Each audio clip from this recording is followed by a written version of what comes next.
নির্দিষ্টভাবে যে কোনো লস্কর কমান্ডের পাশাপাশি আসিম মুনির পাক সেনাপ্রধান তিনি মূল কালপ্রিট। তিনি রাওয়ালপিন্ডির হেডকোয়ার্টারে বসে পুরো প্ল্যানিংটা করেছেন। এবং আমাদের খবরের শিলমোহর তুমি যা বলছিলে, আদিল রাজা পাকিস্তানের একজন ভেটেরান ওয়্যার এক্সপার্ট। তিনি বলেছেন যে কেন এই আসিম মুনির যিনি পাক সেনাপ্রধান তাকে সাসপেন্ড করা হবে না, তাকে অ্যারেস্ট করা হবে না, কারণ তার জন্য পাকিস্তান একটা অনাকাঙ্ক্ষিত যুদ্ধের সামনে দাঁড়িয়ে গেছে।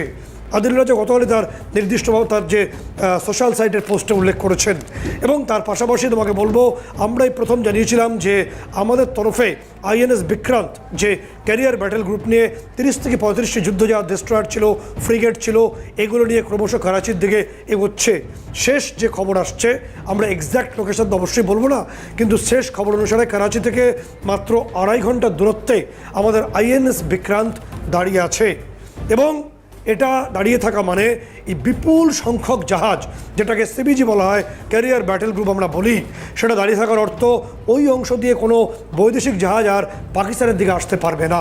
ফলে একটা বড় অংশ মনে করছে যে সিন্ধুর জলের পর এই সাগরের, এই আরব সাগরের এই পার্ট থেকেই পাকিস্তান তেল আমদানি করে। তেলও কি পাকিস্তানে বন্ধের মুখে? তেল এবং জল দুই বন্ধের মুখে। না খেতে পেয়ে মরবে তো পাকিস্তানের পরে, যুদ্ধ তো পরবর্তী বিষয়। এবং তার পাশাপাশি গুরুত্বপূর্ণ ব্যাপার যে কিছু আগে বোধহয় এই পাকিস্তান বাবর ক্ষেপণাস্ত্রটি উৎক্ষেপণ করেছে, বিভিন্ন অসমর্থ সূত্রের যে তথ্য আসছে, এরপর কি আমাদের আইএনএস বিক্রান্ত এগোনোর চেষ্টা করতে পারে, কতটা এগোবে, সেই প্রশ্নগুলো আসছে। এবং তার পাশাপাশি তোমাকে বলে রাখবো যে আমাদের কাছে সোর্স পারফত যে ইনফরমেশন আসছে যে পাকিস্তানের তরফে তাদের যে নূর খান যে এয়ারবেস এবং লাহোর এয়ারবেস, অর্থাৎ সেখানে কালকেই নির্দিষ্টভাবে তার যে 16খানা F-16 আমেরিকা থেকে নেওয়া যে ভাড়ার 16টা F-16 আছে ফাইটার জেট, এগুলোর ব্যাপারে আমরা যে তথ্য আমরা পাচ্ছি পাকিস্তানের তরফে, এর যে নেভিগেশন এবং এর যে সফটওয়্যার পারমিশন, এটা পেন্টাগনের কাছ থেকে নিতে হয়। অর্থাৎ পাকিস্তানকে যদি তার F-16কে ওড়াতে হয়, তাহলে যতক্ষণ না পেন্টাগন তার নেভিগেশন পারমিশন এবং তার সফটওয়্যার অন করার পারমিশন দিচ্ছে, ততক্ষণ সেগুলো শুধু একটা কার্যত যন্ত্রবাদে কিছু নয়। আমরা জানি না এখনও পর্যন্ত পেন্টাগন থেকে সেই পারমিশন তারা পেয়েছেন কিনা। তাদের এয়ার চিফ মার্শাল গতকালই গেছিল। এবং এর মধ্যেই যে তথ্য আমরা পাচ্ছি, এটাও আমাদের প্রথম তথ্য দর্শকদের জানানোর চেষ্টা করব। বিভিন্ন সূত্র থেকে আসছে যে পাকিস্তানের প্রধানমন্ত্রী শেহবাজ শরীফ তিনি ভীষণ ভীত সন্ত্রস্ত হয়ে পড়েছেন।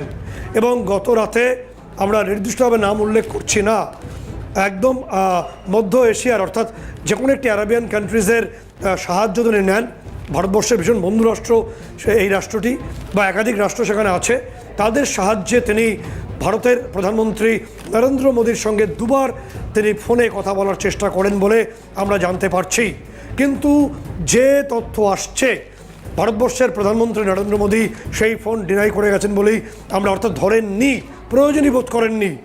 যে রাষ্ট্র এভাবে একটা সন্ত্রাসকে সমর্থন করে, যারা সন্ত্রাসবাদীদের ফ্রিডম ফাইটার বলে, স্বাধীনতা সংগ্রামী বলে, যারা সন্ত্রাসবাদের রক্তে হাত চুবিয়ে রেখেছে, তাদের প্রধানমন্ত্রীর কথা হতে পারে না আপাতভাবে। আমাদের প্রধানমন্ত্রী যে তথ্য আমরা পাচ্ছি, এই ধরনের কোনো ফোনকে পাত্তাই দেননি, ফোন তোলেননি।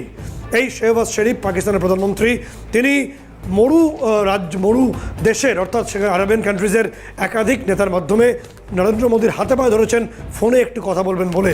দুবার সেই ফোন এসেছিল, কিন্তু কোনোবারই সেই ফোনকে অ্যালাউ করা হয়নি বলে আমরা জানতে পারছি। এবং একই সঙ্গে খাজা আসিফ, তাকে যখন প্রশ্ন করা হয় এই পেহেলগাঁও অ্যাটাক নিয়ে, তিনি পরিষ্কারভাবে উল্লেখ করছেন যে হ্যাঁ, পাকিস্তান দীর্ঘদিন ধরে এই সন্ত্রাসবাদে অর্থ জুগিয়েছে, ট্রেনিং দিয়েছে। সেই কি বলেছেন তিনি, সেখানকার প্রতিরক্ষামন্ত্রী খাজা আসিফ, সেই বক্তব্য আমরা দর্শকদের শোনানোর চেষ্টা করব। একেবারে You do admit, sir, that Pakistan has had a long history of backing and supporting and training and funding these terrorist organizations. Well, we have been doing this dirty work for the United States for about 3 decades, and West, including Britain. So that's your argument that even though that was a mistake, and we suffered for that, and that is why you are saying this to me. পরিস্থিতি এতটা ভয়ঙ্কর, অফিক আমাদের বলার চেষ্টা করব যে পাকিস্তানের অন্দরে কি হচ্ছে। তুমি বলেছো সে কথা, দর্শকদের কাছে আমরা দায়বদ্ধ সঠিক খবর তুলে ধরতে।